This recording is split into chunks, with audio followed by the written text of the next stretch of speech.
Bonjour à tous, je vous invite à vous abonner à cette chaîne, à aimer, à partager, à commenter ces vidéos, c'est très important. C'est une manière de nous soutenir. Merci à vous tous. Charles de Foucauld, missionnaire originaire de Dordogne, a été canonisé, on en a parlé ici en mai 2022.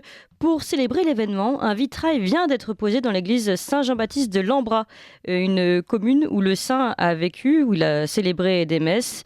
Et une très belle initiative qu'a repris donc la vitrailliste Aude Leblond qui est chargée de faire le vitrail sur ce nouveau saint. Et nous sommes avec cette vitrailliste. Bonjour Aude Leblond.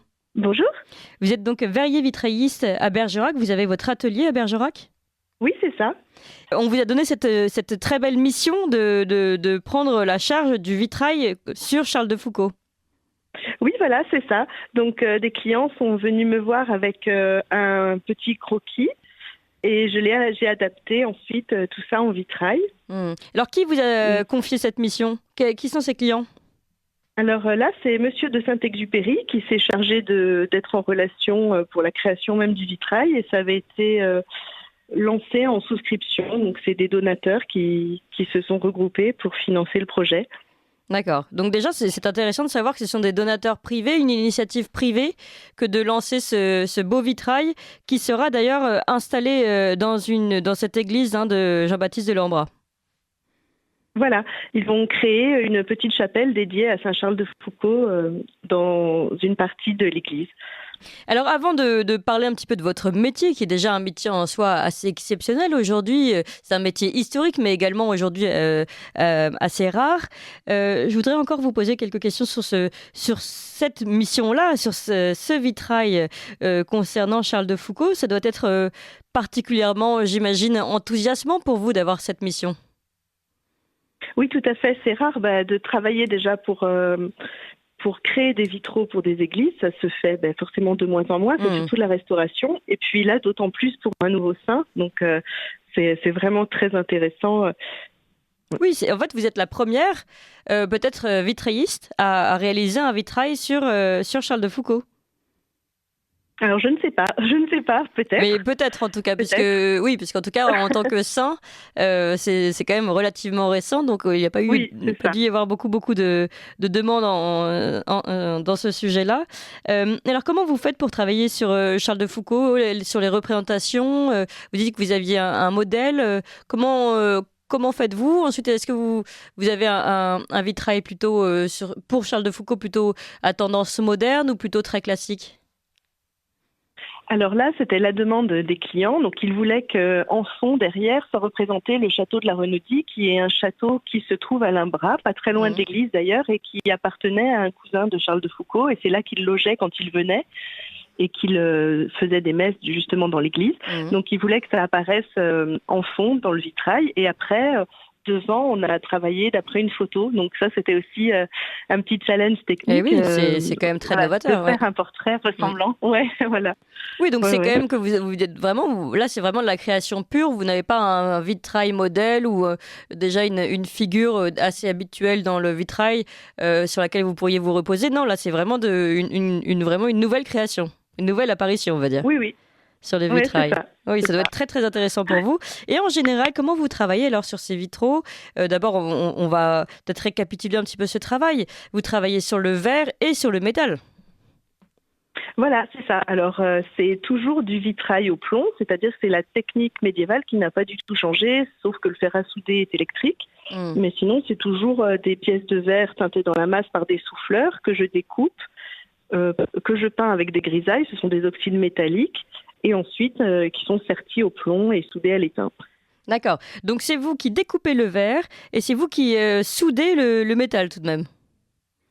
Oui, c'est ça. Oui, voilà. Et vous choisissez ensuite, évidemment, on va dire la mosaïque, et c'est vous qui la constituez. Alors, souvent, vous l'expliquiez, vous avez des modèles, ou alors, quand il s'agit d'une réparation ou d'une rénovation, vous devez sûrement suivre certaines consignes, j'imagine, non ? Oui, alors une grosse partie du travail, forcément, c'est de la restauration. Pour les églises, beaucoup, et puis les châteaux, puisque je suis installée en Dordogne. Oui. Et le but de la restauration, c'est qu'on ne voit pas qu'on est passé par là. Une fois le vitrail reposé, il ne faut pas qu'on voit la patte de l'atelier. Il faut se fondre dans ce qui était déjà. Alors, comment vous faites, par exemple, après, pour un pour la... verre, pardon, sur cette question-là, Je m'en prie. sur un vitrail ancien, comment vous faites pour que votre nouvelle pièce ne paraisse pas, qu'il n'y ait pas de contraste, finalement, presque, de couleurs, etc., avec le verre ancien du vitrail déjà installé? Alors, il faut déjà choisir soigneusement le verre de base. Il y a pour ça encore quelques souffleries dans le monde, voilà, avec des verres artisanaux. Et puis ensuite, c'est un travail de peinture, de grisaille, c'est un travail de faussaire, en fait. On copie le style de l'artiste qui a créé le vitrail au départ.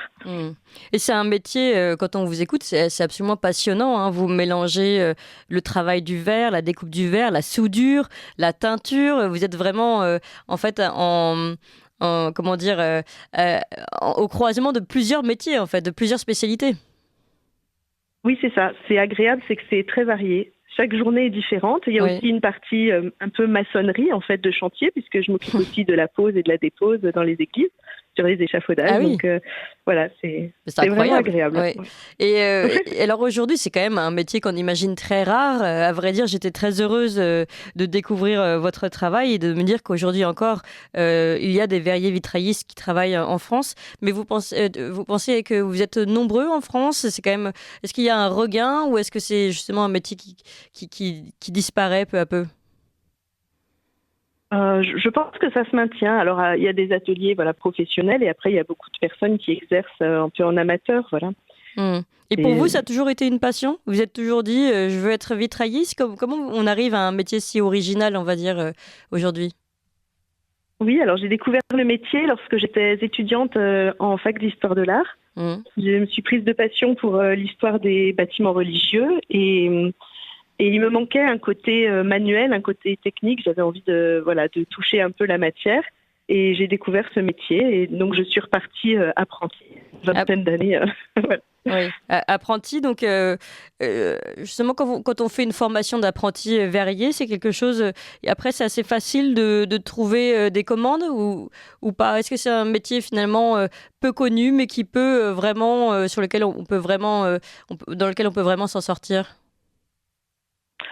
Comme tous les métiers d'art, c'est un peu compliqué. Il faut trouver une clientèle et puis il faut se faire un nom aussi, une réputation. Et petit à petit, le bouche à oreille, fait qu'on a de plus en plus de clients. Alors, vos clients, vous le disiez, vous travaillez avec des châteaux, avec des églises. Est-ce que vous avez des commandes qui un peu différentes aussi, de particuliers, par exemple? Oui, alors voilà, je travaille également pour les particuliers. Donc, c'est forcément des plus petites pièces puisque tout le monde n'a pas des dizaines de mètres carrés de vitrail chez lui. Mais pour des portes d'entrée, des fenêtres de salle de bain, des choses comme ça.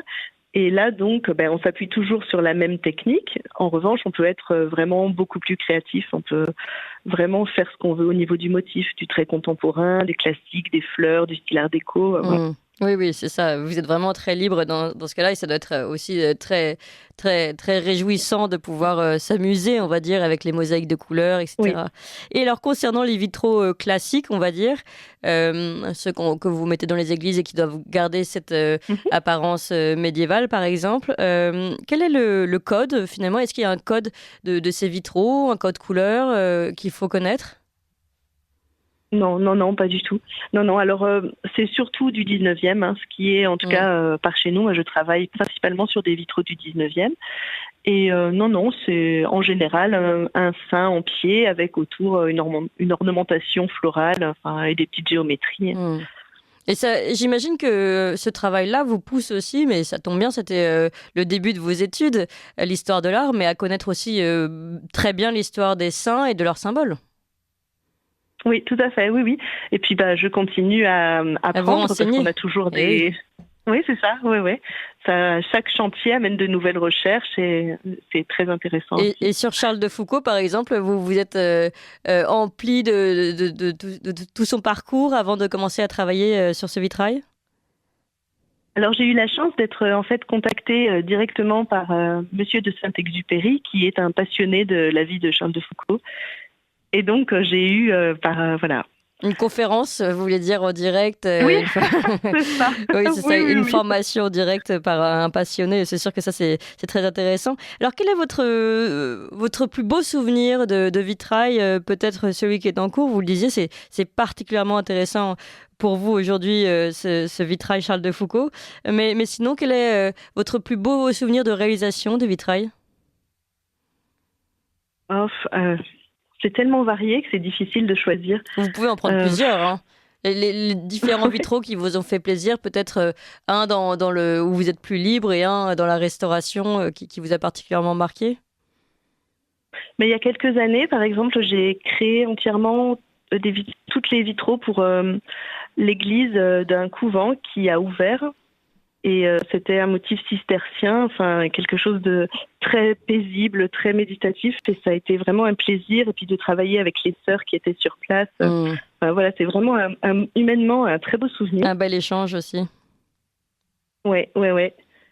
Et puis après, sinon, j'aime beaucoup la restauration. Techniquement, c'est très exigeant. Oui. Et puis c'est un travail de faussaire, de fourmi. Enfin vraiment, c'est chouette. Et puis se dire qu'on fait partie d'une chaîne, que voilà, je reprends le travail de quelqu'un une centaine d'années après, et que quelqu'un reprendra le mien dans 100 ans. C'est beau aussi, j'aime. Oh oui, c'est vrai que c'est une très belle histoire, ce vitrail qui a vécu tant d'années. D'un seul coup, votre main apparaît et puis il aura encore 100 ans si tout va bien. Parce que ça s'use aussi, il faut le dire, peut-être aussi les matériaux. Finalement, tous les vitraux nécessitent une restauration avec le temps ou pas? Voilà, si, oui. Une centaine d'années, on va dire 100, 120 ans, suivant les situations géographiques, la météo et tout ça. C'est le plomb, en fait, qui s'use, oui. qui part un peu en poussière au bout d'un moment, et donc c'est normal de restaurer. Donc, quand tout va bien, que les verres ont été bien peints, bien conservés, qu'il n'y a pas de casse, on refait juste le réseau de plomb et on les repose. Et parfois, il faut aussi repeindre des pièces quand elles ont été abîmées. Oui, et c'est là où vous dites que c'est particulièrement exigeant parce qu'évidemment, il faut trouver exactement la même teinture. Il ne faut pas que ça dénote par rapport au reste du vitrail. Oui, c'est sûr que c'est... Est-ce que parfois, vous devez faire une enquête, par exemple, chercher la pièce manquante et essayer de deviner par rapport à des indices ou à l'histoire des saints, etc.?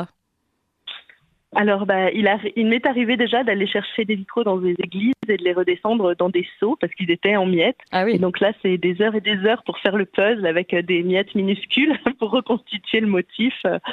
Oui, c'est un travail d'enquête, de puzzle, en effet, de mosaïque, pour les gens qui aiment les puzzles. Et justement, parlant de ce temps de construction, alors évidemment, on entend bien qu'il y a des chantiers tout à fait différents, puisque si vous avez un vitrail à refaire complètement, arriver dans un seau, c'est pas la même chose que si vous avez juste une restauration précise à faire. Mais ça prend combien de temps à chaque fois, la réalisation d'un vitrail? Alors, si on part par exemple d'un vitrail, vous partez de zéro, comme celui de Charles de Foucault, ça va vous prendre combien de temps? Alors pour un vitrail comme Charles de Foucault, ce qui a été long, c'est la peinture, puisque c'est des oxydes métalliques qu'on cuit à 650 et il y a plusieurs étapes, c'est-à-dire on trace par exemple les traits, il y a une cuisson, une fois que la pièce est refroidie, on fait les modelés, on recuit, et etc. C'est 5 ou 6 cuissons pour faire une pièce. Ah oui. Donc c'est un travail de peinture qui est très très long. Oui, de teinture en fait. C'est la teinture, c'est ça en fait, de verre. Oui, là ça a été surtout la peinture, voilà, oui, pour avoir un réalisme du visage et puis un paysage derrière. Et après la mise en place, une fois que vous avez teint les verres, la mise en place du vitrail prend, enfin, je veux dire pas l'installation dans l'église, hein, mais le montage. Voilà, la mise en plomb, le puzzle. Le certissage au plomb. Oui, là ça va dépendre de la taille des pièces et de la complexité du motif.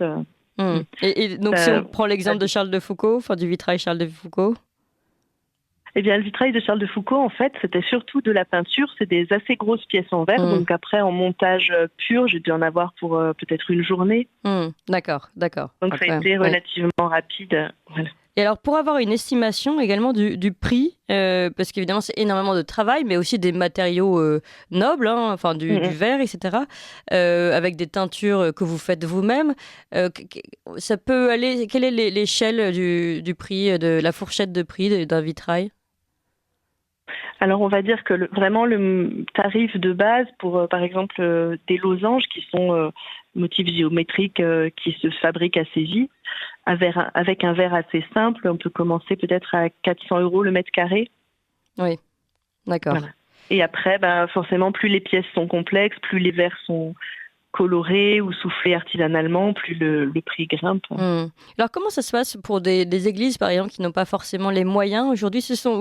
Vous en rencontrez beaucoup des initiatives privées comme celle de Stéphane de Saint-Exupéry qui a fait appel à vous pour le vitrail de Charles de Foucauld. Il y en a de plus en plus, vous pensez, des mécènes privés qui cherchent à faire à aider aussi ces églises qui n'ont pas forcément les moyens eux-mêmes de payer les restaurations? Alors, déjà, ce sont les mairies qui payent les restaurations, puisqu'elles sont propriétaires des églises. Oui. Et en général, donc c'est prévu dans le budget de la commune, et certaines demandent des aides à diverses associations ou au département, tout ça, pour les aider à financer les réparations, qui peuvent parfois être assez lourdes quand il y a des toitures, des clochers, plus les vitraux, plus les voûtes, enfin voilà, ça peut vite chiffrer. Mais... Oui, vous avez bien fait de préciser, ce sont les mairies qui s'occupent, qui financent et qui règlent les problèmes des églises, et en revanche les cathédrales, si je ne me trompe pas, ça dépend de l'État, c'est bien ça? Je crois que c'est ça. Oui, mais peut-être que vous n'avez pas encore eu de commande pour une cathédrale. Ça fait longtemps, en tout cas. En tout cas, merci beaucoup, Aude Leblond, et merci de nous avoir fait redécouvrir ce métier que tout le monde connaît de nom, vitrailliste, verrier vitrailliste. Et bien voilà, nous étions en direct avec la verrier vitrailliste de Bergerac. Vous êtes toute seule dans votre atelier? Oui, tout à fait. D'accord. Donc si on est dans le coin et qu'on veut... Est-ce qu'on peut le visiter aussi, cet atelier, ou vous faites des présentations peut-être? Moi, c'est ouvert. Tant que je suis là, il n'y a pas de problème. Ça me fait toujours plaisir d'accueillir des gens pour parler du métier. Voilà. Écoutez, c'est bien noté. On donne à tout le monde votre nom à Bergerac. Merci encore, Aude Leblond, donc verrier vitrailliste à Bergerac. À très bientôt. Au revoir. Vous appréciez cette émission? Alors aidez Radio Courtoisie à en produire d'autres en indépendance totale.